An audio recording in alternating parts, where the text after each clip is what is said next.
오늘 은혜 받을 하나님의 말씀은 고린도전서 12장 7절에서 11절입니다. 고린도전서 12장 7절 말씀. 각 사람에게 성령의 나타남을 주심은 유익하게 하려 하심이라.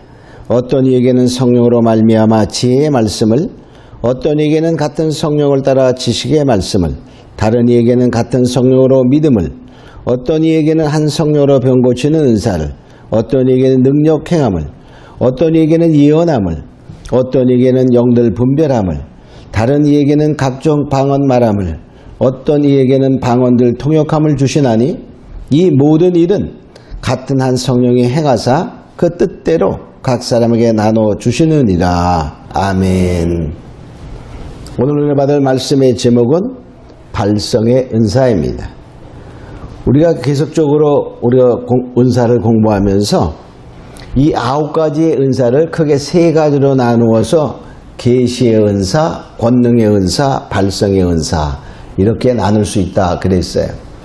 그래서 우리가 계시의 은사에 대해서는 지식의 은사, 지혜의 말씀의 은사, 영분별함의 은사 이렇게 공부를 했고, 또 권능의 은사는 우리가 능력이 나타나는 거죠. 그래서 믿음의 은사, 병 고치는 은사, 능력 행함의 은사 이렇게 공부를 했어요. 오늘은 발성의 은사, 소리가 나는 게 소리의 은사다 이렇게 볼 수 있겠죠. 그래서 거기에는 똑같이 3개로 방언의 은사, 방언 통역함의 은사, 예언의 은사 이렇게 소리로 우리가 알 수 은사가 있죠. 자, 이 은사는 다 뭐냐? 성령이 자기의 뜻대로 각 사람에게 나누어 준다 그랬어요. 그러니까 받는 것이 다 다를 수 있다 그런 말이죠. 그런데 우리가 그것은 하나님의 뜻에 따라 이루어지는 것이기 때문에 우리가 어떻게 내 마음대로 할 수 있는 것이 아니에요. 그래서 이건 전부 다 뭐냐? 초자연적으로 하나님의 능력으로 일어나는 것이지 나의 어떠한 것으로 이루어지는 것이 아니다. 오늘은 이 발성의 은사를 우리가 중에서 우리가 이제 첫 번째 방언의 은사가 있습니다. 여기 10절에 보면 이게 뭐예요? 다른 이에게는 각종 방언 말함을. 그래서 방언만. 그러면 첫 번째 방언은 과연 뭐가 방언이냐? 자, 사도행전 2장 4절에 보면 성령이 말하게 하심을 따라 말하는 것이다. 이렇게 말하죠. 사도행전 2장 4절 저희가 다 성령의 충만함을 받고 성령이 말하게 하심을 따라 각기 다른 방언으로 말하기를 시작하니라. 그러니까 이 방언은 내가 어떻게 말하는 것이 아니라 성령이 나의 혀를 주장하고 입을 주장해서 말하게 하는 것이다. 이렇게 마가의 다락방의 사건을 말하고 있어요. 그러니까 방언은 성령이 우리를 혀를 주장하는 그런 언어다. 이렇게 볼 수 있어요. 자, 또 뭐냐면 저희가 성령의 충만함을 받고 그렇게 말했거든요. 성령 충만함의 나타남이 여러 가지가 있는데 그 중에 한 가지가 방언이다. 이렇게 볼 수 있어요. 또 하나님을 높이는 그러한 표현도 되는 것입니다. 사도행전 10장에 보면 베드로가 고넬료의 집에 가서 말씀을 전할 때에 거기에 나타나는 일들을 가지고 이렇게 표현하고 있어요. 사도행전 10장 45절로 46절에 보면 베드로와 함께 온 할례 받은 신자들이 이방인들에게도 성령 부어주심을 인하여 놀라니 이는 방언을 말하며 하나님의 높임을 들음이러라. 그러니까 베드로와 함께 여러 성도들이 그 고넬료의 집에 왔어요. 근데 그 고넬료의 집에 와서 베드로가 이렇게 설교를 할 때에 말씀을 전할 때 그 말씀을 듣는 모든 그 사람들이 방언을 말했고 또 하나님을 높였다 이렇게 말하고 있어요. 근데 결과적으로 이것은 성령의 말하게 하심을 따라 말하는 것인데 바로 뭐냐? 성령 부어주심을 인하여 그 성령 부어주심이나 2장 4절에는 충만함을 받고 그랬어요. 그래서 무엇인지 몰랐지만 성령이 그들에게 확 부어졌다는 거야. 그 결과로 나타나는 것이 방언을 말하며 하나님을 높였다 이렇게 말하고 있는 것입니다. 자, 그러니까 이 방언은 하나님이 말하게 하심을 따라 말하니까 얼마나 좋은 거냐 이렇게 알 수 있어요. 하나님이 우리에게 혀를 주장하여 주신 것이요 또한 성령의 충만함의 한 결과다. 이렇게 볼 수 있어요. 아멘. 그럼 크게 그냥 두 번째로 방언의 유익이 뭐냐? 방언이 그냥 왜 좋냐? 왜 좋냐? 우리가 아무리 좋은 것이라도 좋은 가치를 알아야 돼요. 그죠? 가치를 알아야지 귀중함을 알지. 개에게 진주를 줘봐요. 개에게는 뭐가 좋아? 빵 한 조각이 더 좋은 거야. 여러분은 빵 한 조각하고 진주하고 어느 것을 택할까요? 당연하죠. 진주를. 왜? 가치를 아니까. 이 방언의 유익, 가치를 알아보면, 자, 첫 번째, 영으로 하나님께 비밀을 말하는 거예요. 비밀을 하나님과 말한다, 그 말이에요. 비밀을 하나님과 말하니까 하나님과의 관계가 어떨까요? 여러분은 아무나 지나가는 사람 붙들고서 자기의 비밀을 말합니까? 그러지 않아요. 누구하고 말해요? 친한 사람. 또 보통 친한 사람이 아니야. 아주 가까이 친한 사람과 비밀의 말을 말하는 거예요. 그러니까 바로 이 방언은 하나님과 깊은 영적 교통을 하는 것이다. 이렇게 볼 수 있어요. 여기 고린도전서 14장에 보면 여러 가지 그 은사에 대해서 설명하고 있는데, 고린도전서 14장 이제 방언을 말하는 자는 사람에게 하지 아니하고 하나님께 하나니 이는 알아듣는 자가 없고 그 영으로 비밀을 말함이라. 방언은 사람과 말하는 것이 아니에요. 하나님께 하는데 또 뭘 한다고요? 비밀을 말하고 있다는 거예요. 그러니까 비밀을 말하니까 다른 사람이 들으면 될까 안 될까? 안 됩니다. 내가 하나님과 비밀을 아주 깊은 영적인 비밀을 말하고 있기 때문에 알아듣는 자가 없다. 그런 뜻이에요.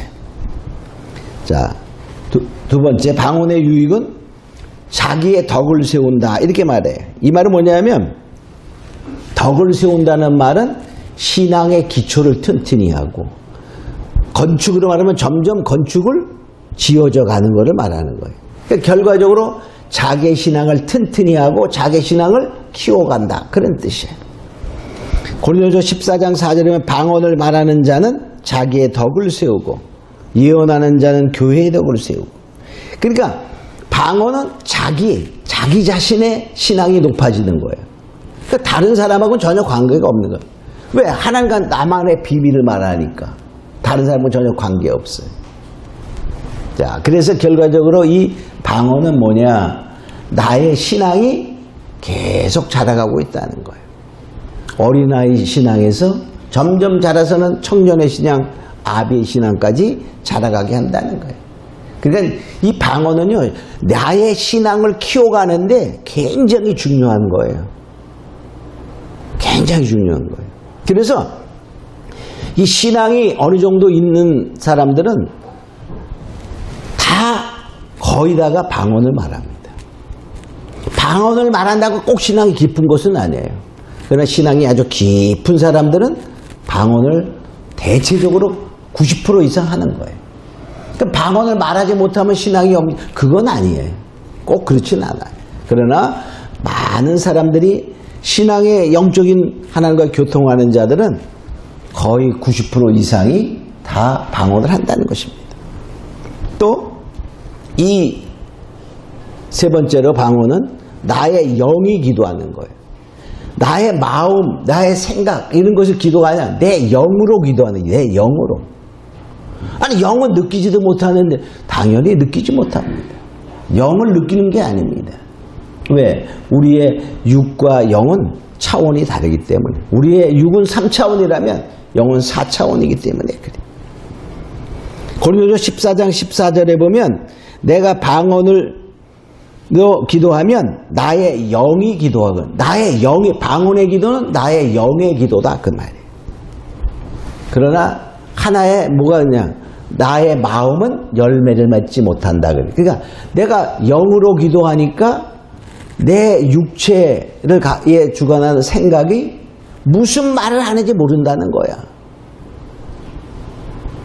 자, 그러니까 내 영이 기도하지만 내 마음은 아직까지 뭐 한다고요? 내가 뭘 기도하는지 모른다. 쉽게 말하면 그런 말이에요. 그럼 어떤 사람은 그래요? 아유, 뭘 기도하는지 모르는데 모토로 방언으로 하냐? 그래.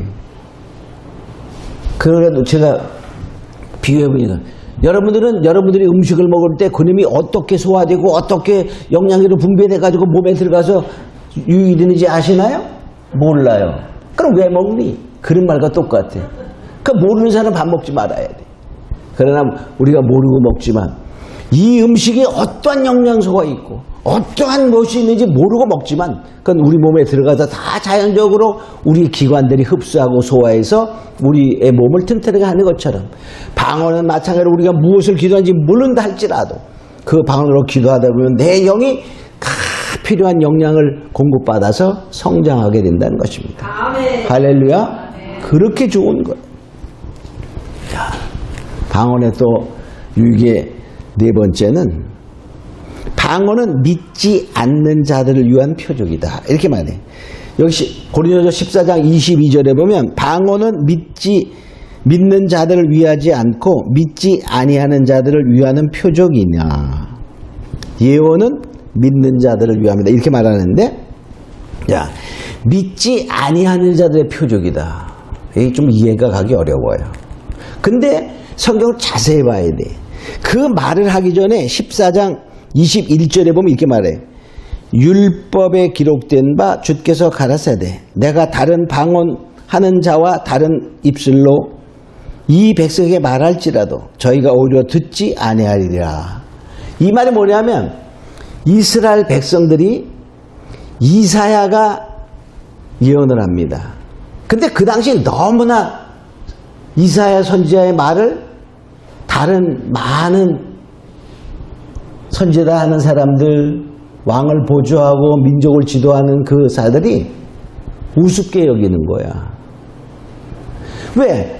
이렇게 잘 살고 이렇게 편안하고 이렇게 나라가 부유한데 나라가 망한다고 말하고 정신 차려라고 말하고 막 그러니까는 그들이 말할 땐 뭐라고 말할까요? 우습잖아, 그죠? 만일에 제가 우리가 예를 들어 보겠어요. 우리나라가 지금 이렇게 잘 살고 있어요. 앞으로도 더 잘할 것 같아, 그죠? 돌아가는 걸 보면. 자, 단군 이래는 우리가 제일 잘 사는 시대에 살고 있고 축복받은 시대에 살고 있어요. 근데 정신 차려라. 정신 차리지 않으면 나라가 망합니다.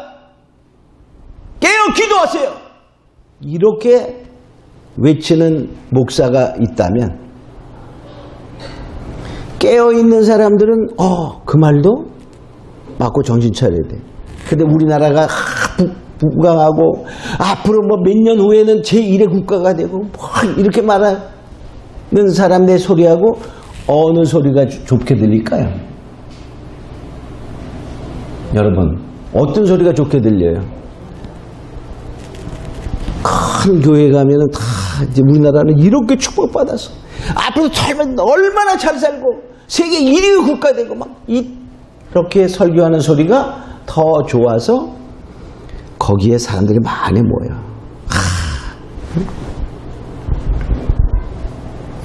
그 당시가 그랬던 거예요. 이사야 선지자가 이제 북이스라엘은 아수르에게 망해가고 있고 남쪽 유대도 범죄하는 가운데 정말 바알을 섬기며 세상의 물욕을 쫓아가는 그러한 시대에 살고 있을 때 이사야 선지자, 예레미야 선지자가 외쳐대니 야, 그럴 리가 없어. 넌 그 말을 저기 가서 젖 먹는 애들한테나 얘기해라. 이렇게 비웃어요. 참 선지자, 즉 이사야의 말씀을 그렇게 비웃으며 경계의 경계를 여기서 조금 저기서 해서 젖 먹는 아이들에게 가르치냐? 너 누구한테 가르치는 거야? 이렇게 말하면서 비웃으며 비꼬는 이야기가 이사야 28장에 나옵니다. 그 이사야 28장에 나오는데 그 말을 결론적으로 이사야 28장 11절에 이렇게 말하고 있어요. 그러므로 생소한 입술과 다른 방언으로 이 백성에게 말씀하시리라. 이게 바로 그런 말.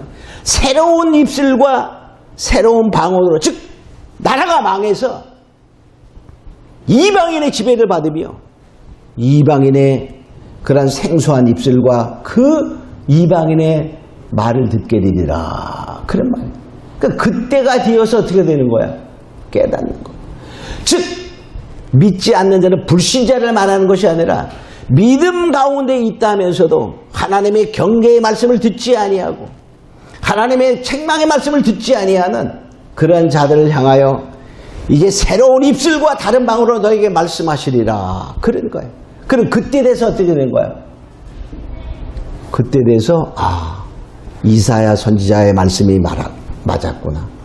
예레미야 선지자의 말씀이 맞았구나 하는 것을 깨닫게 되는. 그러니까 믿는 가운데 있다 하면서 은사를 부정하는 자들에게 대한 표적이다. 그런 말입니다. 오늘날도 하나님의 은사를 인정하지 않는 사람이 너무나 많아요. 그죠? 방언? 1만 마디의 방언보다 그냥 알아듣는 말 5마디가 낫다. 그 문구 하나 가지고 은사를 부정하며 방언을 부정하며 많은 그런 이적들은 옛날이나 있었지 지금은 없어. 이렇게 말하는 사람들도 있다는 것입니다. 바로 그래서 그것이 바로 믿지 아니한 자들을 위한 표적이다. 그런 말이에요. 이해가 좀 되셨나요? 네. 자, 세 번째. 그러면 이 방언에 대해서 우리가 주의사항과 권면이 있어요. 자, 무엇인가 보면 첫 번째, 이 방언하는 사람은 통역하기를 기도하라. 그런 말이에요. 통역하기를 기도하라. 여기 고린도서 14장 13절 방언을 말하는 자는 통역하기를 기도할지니 그랬어요. 왜 통역하기를 기도하냐면 통역이 이루어져야 이 내용이 무엇인가 이렇게 알게 될 뿐만이 아니라 이 방언을 하고 통역을 하게 되면 하나의 예언적인 효과가 있어요. 예언적인 기능이 있기 때문에 방언하고 통역하면 예언이 되면 어떻게 돼요? 예언은 믿는 자의 덕을 세우기 때문에 그 믿는 자가 그 말씀을 듣고 신앙이 세워지기 때문인 것입니다. 또 방언은 아까 뭐랬어요? 영이 기도하는데 마음은 열매를 못 맺나니 즉 내가 못 알아듣는다 그런 말이에요. 그러니까 뭘 해야 될까요? 방언으로 기도하고 뭐 해야 될까? 우리 마음으로 기도하라 이렇게 말해. 자, 방언으로 기도하고 마음으로 기도하라 이렇게 말해. 왜 그랬죠? 무슨 말인지 모르니까. 그럼 통역이 되면 무슨 말인지 알아듣으니까 훨씬 유익이 된다 그런 말이에요. 여기 고린도서 14장 15절에 보면 이렇게 말하고 있어요. 그러면 우리가 어떻게 할 거? 마음에 열매가 없으니까 어떻게 하냐? 내가 영으로 기도하고 또 마음으로 기도하며 영으로 기도하고 마음으로 기도하고 그렇게 해서 통역이 이루어질 수 있도록 힘써라 하는 것이 되죠. 그래서 이 방언은 깊은 기도와 찬미의 도구가 되는 거예요. 또 내가 영으로 찬미하고 또 마음으로 찬미하리라. 그러니까 방언으로도 기도하고 마음으로 기도하면 말로 하라 그 말이에요. 또 방언으로 찬미하면 또 우리의 말로 찬미하고 그렇게 하라는 것입니다. 또 세 번째, 방언을 금하지 말라 그래서 금하지 말라. 방언을 못하게 하지 말라 그런 말이에요 성경이. 근데 어떤 목사님들 그런 사람들도 있죠. 방언으로 기도하면 방언으로 기도하지 마세요. 뭐 그런 목사도 있어요. 성경에 말 방언을 금하지 말라. 여기 고린도서 14장 39절에 보면 이렇게 말하고 있어요. 사도 바울이 말하죠. 그런즉 내 형제들아 예언하기를 사모하며 방언 말하기를 금하지 말라. 방언 말을 금하지 말라. 이렇게 말하고 있어요. 근데 방언을 못하게 하는 목사님은 어떻게 되는 거야? 성경을 자기가 성경 위에 있는 거야. 그죠? 자, 크게 두 번째로 방언 통역의 은사를 봅니다. 여기 12장 10절에 보면 어떤 이에게는 방언 통역함을 주시나니 방언을 쉽게 말하면 해석하는 거예요. 해석. 통역. 근데 이 방언의 통역은요. 외국어의 통역과 다릅니다. 우리가 영어를 많이 공부한 사람은 영어를 한국말로 이렇게 통역을 다 할 수 있어요. 근데 그거는 세월 지나도 어때요? 언어 어떻게 때문에? 잃어버리지 않아. 그럼 언제나 우리 할 수 있어요. 자, 그런데 이 방언의 통역은 언제나 할 수 있는 것이 아니라 한 번 내가 통역을 했었다. 그리고 또 하는 게 아니야.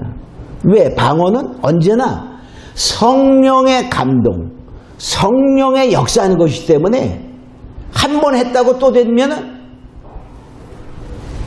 언제나 성령이 충만한 게 아니거든요. 우리가 성령의 충만함을 통하여 성령의 주시는 영감을 통하여 바로 해석하는 거기 때문에 내가 만일에 성령에 충만했다가 세상적으로 살아. 그래서 이제는 아주 세상 충만이야. 그럼 어떻게 될까요? 성령의 역사가 없는 거야. 그럼 될까 안 될까? 안 되는 거예요. 당연히 안 되는 거예요. 당연히 안 되는 거예요.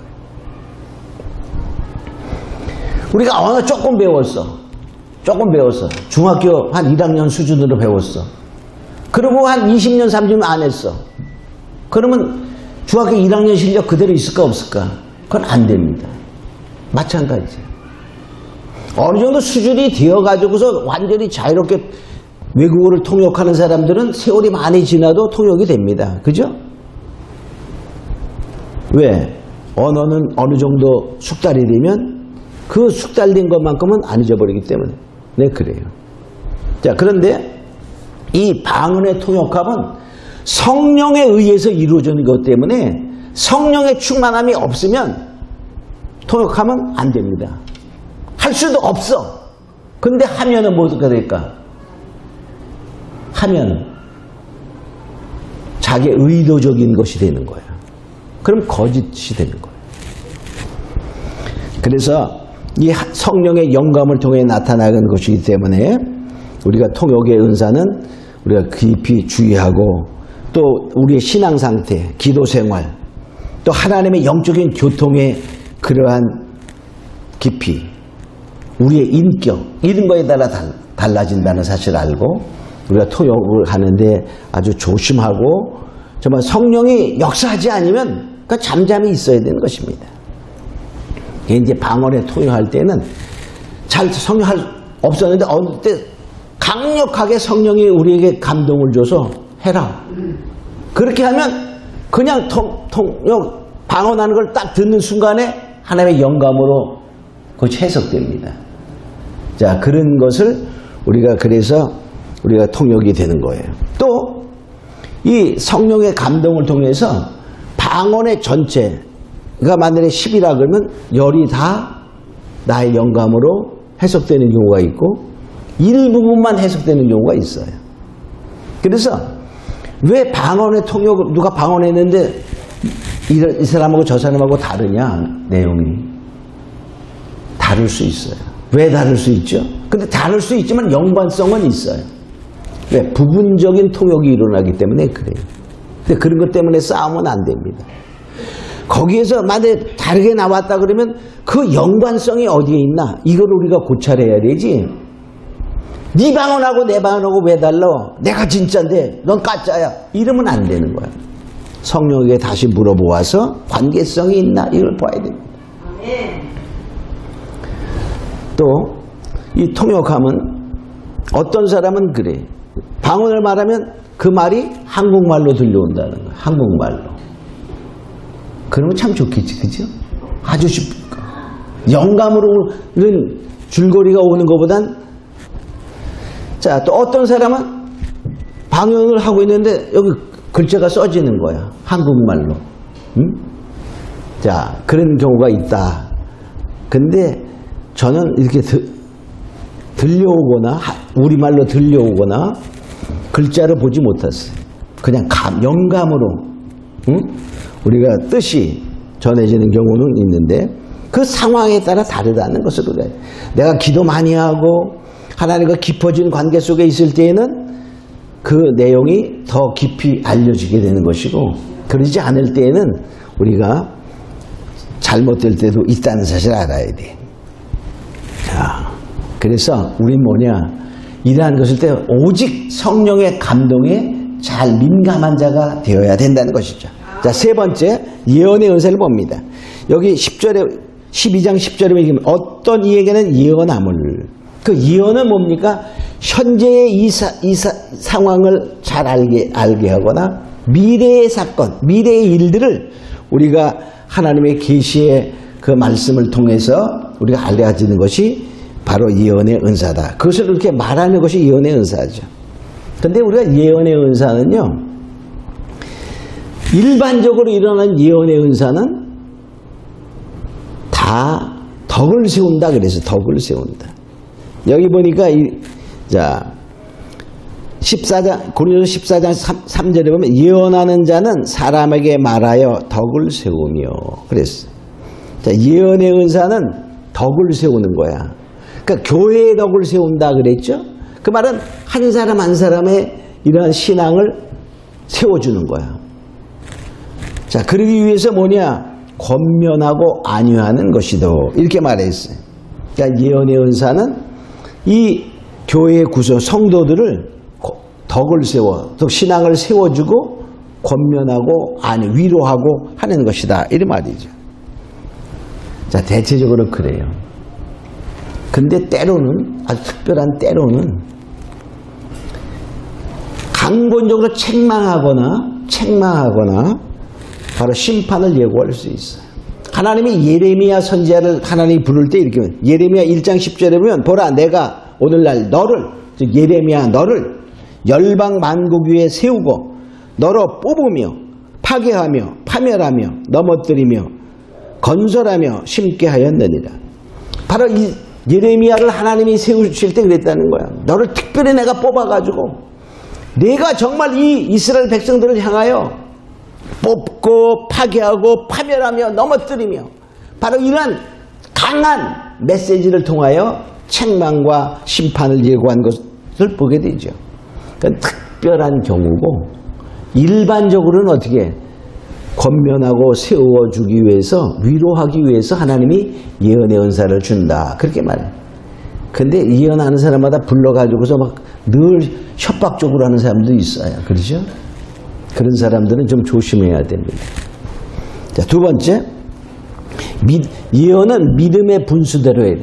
자기가 예언의 은사가 좀 있는데 믿음이 불리한다는 것은 자기의 주어지는 그 테두리 안에서만 딱 해야 되지. 그걸 좀 더 욕심이 되면 어떻게 될까? 포장하는 거야. 과대 포장을 하는 경우가 있어요. 그래서 안 된다는 거죠. 로마서 12장 6절에 보면 우리에게 주신 은혜대로 받은 은사가 각각 다르니 혹 예언이면 믿음의 분수대로 자기의 믿음에 주어진 대로 해야 되지 조금 욕심을 부리면 뭐예요? 과장하게 되는 거야. 그러면 거짓자가 되죠. 자기는 다 알아. 난 다 알아.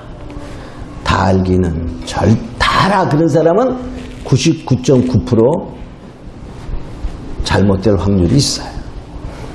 자, 또 예언의 은사 중에 세 번째, 예언은 분별함이 필요하다. 분별해야 돼. 분별.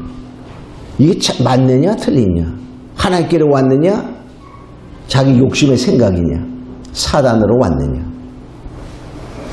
그래서 거짓 예언이 그 성령의 충만으로 예언의 은사를 틀림없이 받았어요. 근데 때로는 그 사람이 변질되면요 귀신이 역사하는 것이, 그래서 양신 역사라는 거야. 어떨 때는 성령의 뜻을 따르고 어떨 때에는 귀신의 쫓음을 따르고 양신 역사를 하게 됩니다. 그래서 반드시 분별하라 이렇게 말해. 고린도서 14장 29절이면 예언하는 자는 둘이나 셋이나 말하고 다른 이들은 분별할 것이요. 분별해서 잘 이렇게 참과 거짓이 판단할 수 있어야 된다는 거예요. 다 이 은사는 뭡니까? 그 사람의 영적인 상태에 따라서 완전히 달라지는 거예요. 제가 만약에 성령이 충만했어. 그때 할 때는 정말 하나님의 사람처럼 한다고. 그런데 욕심대로 살아. 돈도 많아져, 권력도 있어. 막 그러니까 이제는 하나님을 바라보기 전에는 보다는 뭘 바라봐? 세상의 권세와 능력과 돈을 바라보니까 어떤 사람이 예언받으러 왔어. 그러면 하나님의 어떤 뜻을 구하기보다는 저 사람이 돈 많게 생겼는데 그러면 무슨 생각이 나는 거야? 이번에 당신 하나님께 축복받고 싶지? 하는 사업 잘 되고 싶지? 또 그런 경우에는 반말을 또 잘해요, 그 사람들이. 왜? 권유와 안위와 위로가 아닌 새로운 생각이 들어가기 때문에 그래요. 그 사람 앞에서 자기의 뭘 세우려고. 이번에 1억 정도 뭐 교회 뭐 하는데 내시면 하나님 많이 축복하십니다. 그러면 그 사람은 어떨까? 축복이라는 말에 딱 대해서 이런 헌금하면 10억 나올 것 같은 느낌이 드는 거야. 할까 안 할까? 자, 그래서 말은 뭐냐? 우리 마태복음 7장 15절에 보면 거짓 선자들을 삼가라. 양의 옷을 입고 너에게 나아오나 속에는 노략질하는 일이다. 노략질하는 일이다. 이렇게 다 맨 처음부터 거짓 선자가 아닙니다. 맨 처음부터 완전히 거짓을 말하면 사람들이 듣질 않아. 그죠? 우리가 무당에게 왜 안 갑니까? 가고 싶은데 안 가나? 안 가는 이유는 그들은 완전히 거짓이라는 걸 알기 때문에 안 가는 거야. 근데 이 예언의 성령의 은사를 받은 사람이 변질되면서 뭘 하냐? 속으로 의도적인 예언을, 의도적인 예언. 이 말은 뭐냐면 어떠한 목적을 갖고 하는 거예요. 목적을 갖고. 솔직히 우리나라가 첫 번에 막 하나님이 가난하고 막 그럴 때 주님만 바라보면 막 그럴 때 성령의 역사 폭발적으로 일어났어. 다 이제 부자 됐어. 교회도 너무 돈이 많아. 너무 많아. 나가서 목사 그러면 아주 부자인 줄 알아. 돈 아주 억수로만 줄 알아. 자, 그런데 그 말이야. 그러다 보니까 부흥회를 억수로 많이 했잖아, 그지? 근데 나중에 첫 번에 순진하게 하나님의 은혜만 받기 위해서 막 그러다가 나중에는 목적을 두고 했어. 목적을 두고 건축해야 되는데 이번에 건축 헌금을 많이 내게끔 만들어야 돼. 부흥사에게 말하는 거야. 그럼 뭐가 있을까? 의도적인 부흥회가 되는 거야. 그 다음에 의도적인 뭐 하는 거야? 그전에는 그렇게 안 했다 할지라도 의도적인 예언을 하게 되는 거야. 뭐 어떤 사람이 그래. 여기에 내가 양복에 이름이 있대네. 양복에 이름이 있대. 해준 사람 이름. 옛날에 그런 봉사 상당히 많았어요. 그럼 또 그걸 듣고 은혜 받았다고 그러면 그 사람 어떻게 복 받았는지 아냐. 그러면 양복 해줄 사람 나올까 안 나올까. 그러한 의도적인 또는 어떠한 그 협박적인 것도 있어요. 협박적. 이번에 뭐 한 교회 뭐 하는데 장로님 손 들어보세요. 뭐 이런 식으로. 자, 우리가 그러한 것이나 또는 관념적으로 그냥 하나님 말씀하지 아니하는데 자기의 생각을 예언하는 거예요. 그래서 우리 뭐냐 분별을 잘해야 된다는 거예요. 우린 오늘도 생각하면서 우린 정말 하나님의 은혜 속에 살고 하나님의 성령의 충만을 받고 어떠한 은사를 하나님이 우리에게 주시는 간에 오직 주님이 주시는 범위 안에서 믿음의 분량대로 정말 나이가 기도 열심히 하고 하나님과 깊은 관계에 있을 때 주어지는 그 메시지를 전하고 하나님이 말씀하지 아니하시면 절대로 그냥 입 다무는 거야. 입 다무는 거야. 이번에는 방언하는 거 전혀 무슨 감인지 알아듣지 못하겠는데요. 그러면 뭐 알아듣지 못하고 그냥 가만히 있을 거나 모르겠는데요. 그러면 되는 거야. 근데도 그냥 아는 척 하면 그것이 뭡니까? 그냥 일반적인 자기 생각을 하는 것이 되는 것이죠.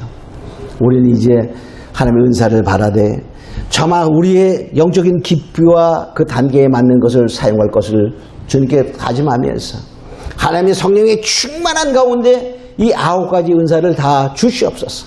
우리 통성으로 잠깐 기도하도록 하겠습니다. 고마우신 아버지 하나님 감사합니다.